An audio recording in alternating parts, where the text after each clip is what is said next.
Roger Bennett here with Michael Davis.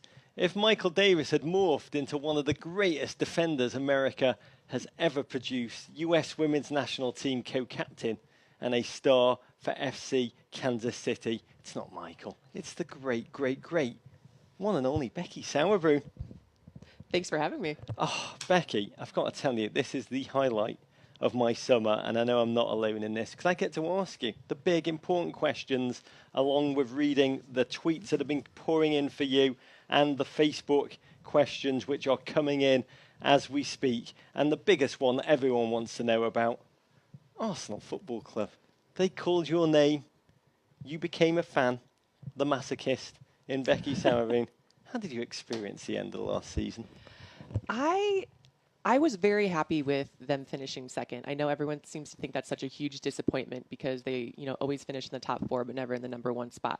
But I think that's a sign of an amazing club to be able to be that consistent. So I'm happy with Arsenal. I'm happy with where they are right now. And I think had Leicester City not had just an amazing story, who knows, maybe they could have finished first. Oh, I've got to tell you, talking about Leicester City and the amazing story, Jamie Vardy, half man, half feral animal, fantastic striker from both halves, best of both worlds. Looks like, rumours coming out in the England camp, he is going to turn down Arsenal's approaches.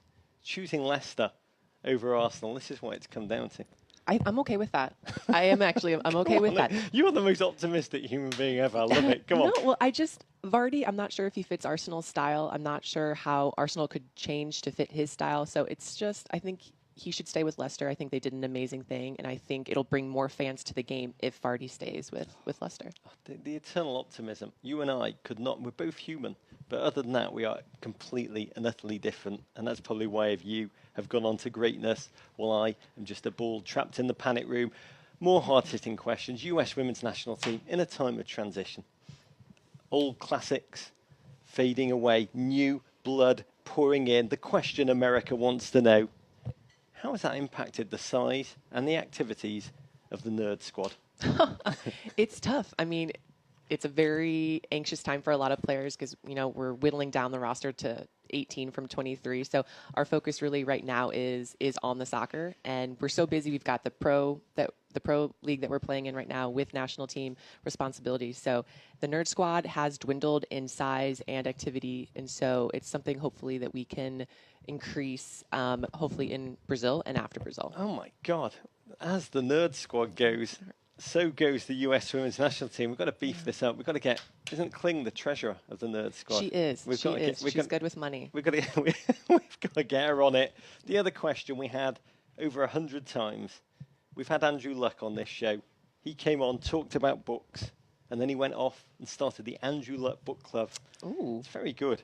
You might be one of the few athletes we've met who enjoy reading even more than him. Last time you came on, you recommended the Red Riding trilogy. Summer reading. What are you reading now? I'm reading a lot of people asking for recommendations. City on Fire by Garth Hallberg, and that thing is like... It's a big book. That big, yeah. It'll take me pretty much all summer. I'm on the plane trying to read it, and my arm is kind of like cramped. I'm getting like tennis elbow from trying to hold it up, so I have to like prop it up differently. It is a massive book. I've been on page 100 for the past 3 months. It's a good sign. Of that tome. Just tell people what it is before they get into it.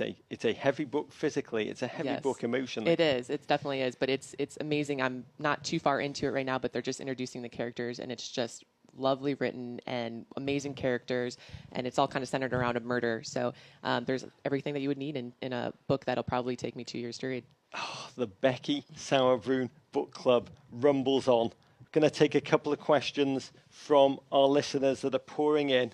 Oh, at ROBS3LF, who influenced or impacted your enjoy of reading the most? Oh, that's easy. That would be my parents. I grew up with two very educated, very smart parents who, from a very young age, whenever I was going off to soccer trips or soccer camps, they would give me 3 or 4 books and be like, we expect you to finish these by the time you're done. And I just grew up with huge bookshelves, lots of books, always something to pick from. And luckily, my parents were very supportive of both my soccer and my education. So, Christopher Blewett. Becky, hard-hitting one. Which Game of Thrones character do you most identify with? Wow. Oh, that's a great one.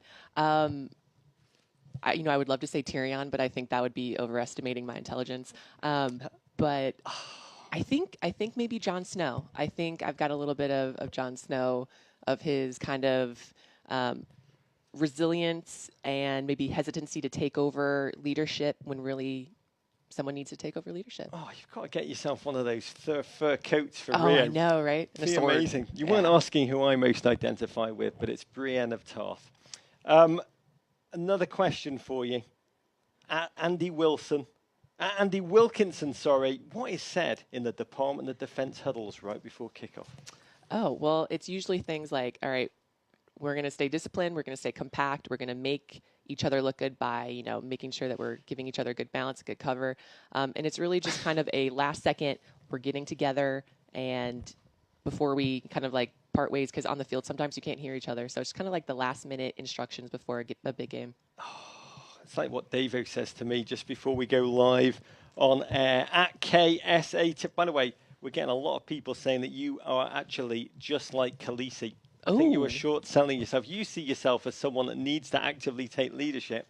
America sees you as someone that's going to descend upon Rio on the back of a dragon and destroy it. It's amazing your own self-image and then how others see you. It is a crazy thing. My self-image is incredibly low and people see it even lower. Yours is here and people see you as just the destroyer of kingdoms. At KSATX1227, who from your US women's national team teammates would you pick to be your beer pong partner? Oh, Klingenberg. She's one of those people that are oddly good at most everything that she does. And I don't know, I think it's just she refuses to be bad at anything. And I also think that if we were doing poorly and she had to drink a lot, she could still stay relatively sober enough to do well. Klings, she's quite sturdy, isn't she? She is. Surprisingly so for her size. She's diminutive, but every feisty. Single person we asked about the celebrations post-victory about who drank most voraciously and was most on their legs for the longest. Klingberg. That's why she gets picked time and time again on the field. Christopher Blewett, what is the funniest thing? Trash talk an opponent has said to you on the field. How much talk does go on the field? Not as much as you would think. Not enough. Yeah, probably not enough. But I've definitely gotten to a couple skirmishes with some Canadian players and have said some things that when I look back, I'm kind of appalled at myself for appalled but free. Yeah, free, I will mess your up like that thing. And I would say that, and I'm like, oh, I'm so sorry. I didn't think that was me saying that. I apologize. So I cut you off. Was it I will mess you up Tancredi? Or was it I will mess you up Sinclair? Which one was it? Probably Tancredi over Sinclair. Probably both. Michael Kirker coming through with the Copa Fever, Euro Fever questions. Who does Becky think is going to win the Euros? It's a spoiler alert. Becky actually does know the answer to this, being a professional footballer. So if you don't want to know, just tune out for 1 second. Go on. I'm going to say I think Germany's going to go far. I think France is going to go far since it's in their country. When it comes down to it, I'm going to go with France. Interesting. England was not in that equation. Oh, they made the tournament? What am I getting shown by Lexi? Oh, here's one. At Lynn Dowling. Could this be the start of the football intellectual movement? What? Oh, these ones. Are you all in US? Jeremy Brown. Are you surprised in the camp by how well Mallory Pugh has come into the team and made herself a fixture? Not surprised at all. She's a little stud. She came in, started playing well, and she continued to play well. And when you're that age, it's kind of the consistency that you may lack. And for her, every game that she's been in, she's been an impact player. And I've been so impressed by her on and off the field. And I think she's got a bright future. She is a phenomenal. I mean, how does that work when a 17-year-old comes into a team that is fairly kind of defined in its own culture and then just sizzles in that way?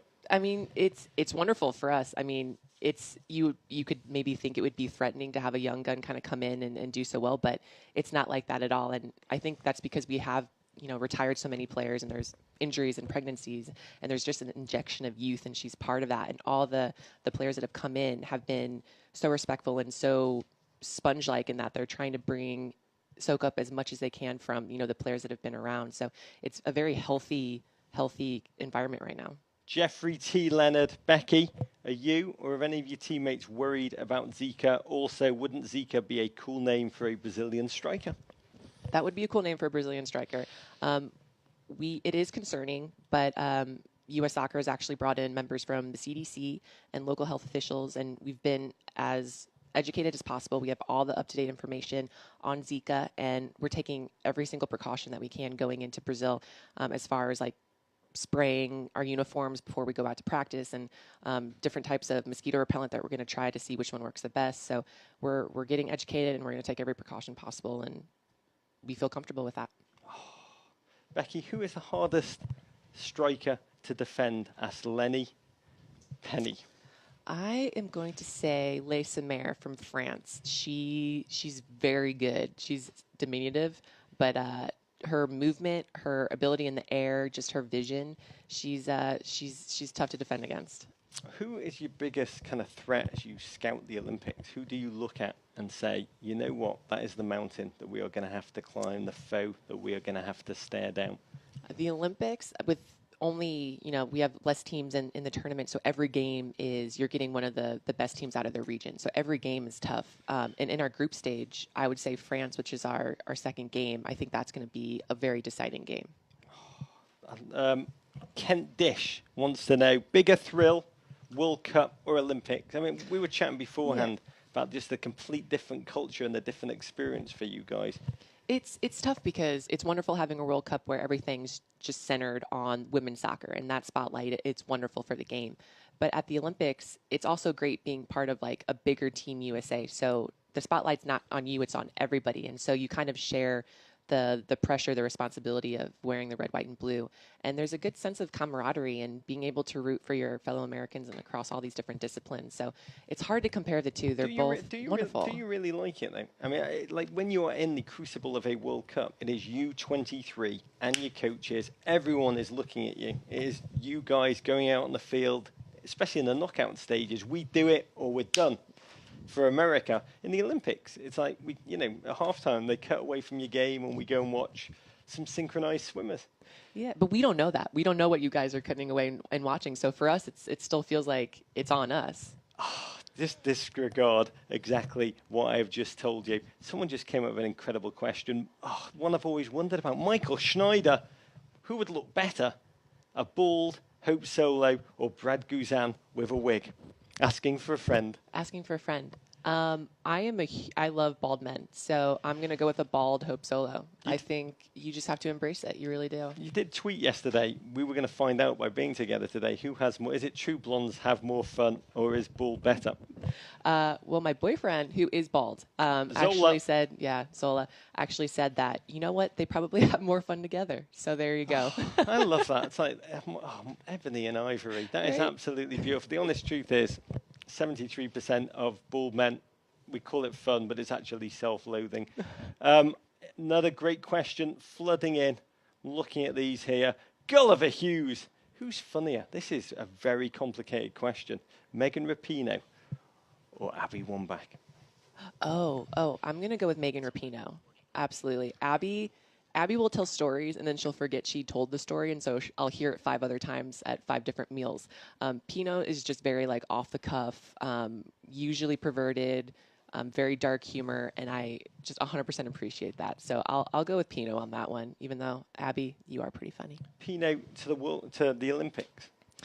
I mean, she's coming back from an ACL. She's close. She was in training camp with us just the other week, and she's getting there. So it'll be a tight call. Couple more before we wrap up. Getting so many questions pouring in. Great one here. I love this question. Marcus Peters, did you grow up playing defence?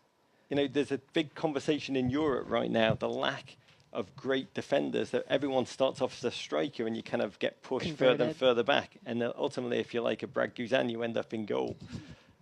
Were you once a great striker scoring 27 goals for your local team, or were you always just that joy is the crunching tackle? I mean, when I first started playing and we did the diamond back four, I was usually a sweeper or stopper. And then when we kind of went into the back four, we were taught how to play that. I was usually a center back or kind of a defensive midfielder. So I've always been a defensive player. Why was that? Why was that? Yeah. I think I've never been, lightning fast or super strong or have a knack for the goal or anything like that. But I've always kind of found myself in the right positions, and I always seem to be around the ball wherever it was. So I think a lot of coaches were kind of like, well, that's pretty good quality for a defender, so we'll just set you back there. Ian Gatsider wants to know, what gives you a bigger thrill? Scoring a goal, that beautiful emotion, that power, that dominance flowing through your veins, or clearing the ball off the line? I mean, I score very rarely. I have not scored at all for the national team and just a few times for professionals. So for me, clearing the ball off the line, which I've been able to do a few times, I mean, it's an amazing feeling. I know that scoring a goal is sensational, but for me, just knowing that I kept the ball out of the net and kept my team in a game, for me, that's a real sense of glory. Have you 100 and how many caps? 105, 106? Yeah, around there. You've never scored a goal? I've never scored a goal, and the girls are starting a petition that if we get a PK in any of these friendlies, that I will get to take it. But I keep telling them I don't want a pity PK. I want to score like in the run of play, like a normal goal. So no pity PKs. PK. I don't want a pity PK. I don't want it. Your crap. I love it. You're like the female Tony Hibbert. When Becky Sauerbrunn scores, we riot. But that first cap you got when you went to camp that first time, when you were called up that first time, did you think, I better work on my goal celebration? Have you had 105 games in which you've had this shirt on underneath the shirt, or the guy? It's going to be the killer. Megan Rapinoe thinks she does good goals, so wait till they see the Becky Sauerbrunn, and you've just never been able to uncork it. No, I've never thought about it. I think that actually kind of jinxes you when you're like, okay, I've got my celebration in my mind. I probably will faint. It'll probably be so surprising to me that I'll just fall down on the field. It'll be in the final, God willing. Oh wow! It will be in Rio. It will be from about 45, 48, maybe 50 yards via a thunderstrike. It is known. I want to say we've had so many questions. We could keep doing this for hours. But the last question I want to know is one of mine, which is, you've got the Olympics, defending this title, which is on the horizon. How often do you I love that moment, either just before I go to sleep, or that moment when you kind of wake up and you have that half awake, half asleep reverie, and you kind of process stuff in that moment. How often in that time do you think about the Olympics? How often is it on your mind? Are you in the supermarket walking down the aisle and suddenly your mind is off the ready-made pasta aisle and you're like, oh, the Olympics? Is it with you all the time, or is it just like, it's just another game?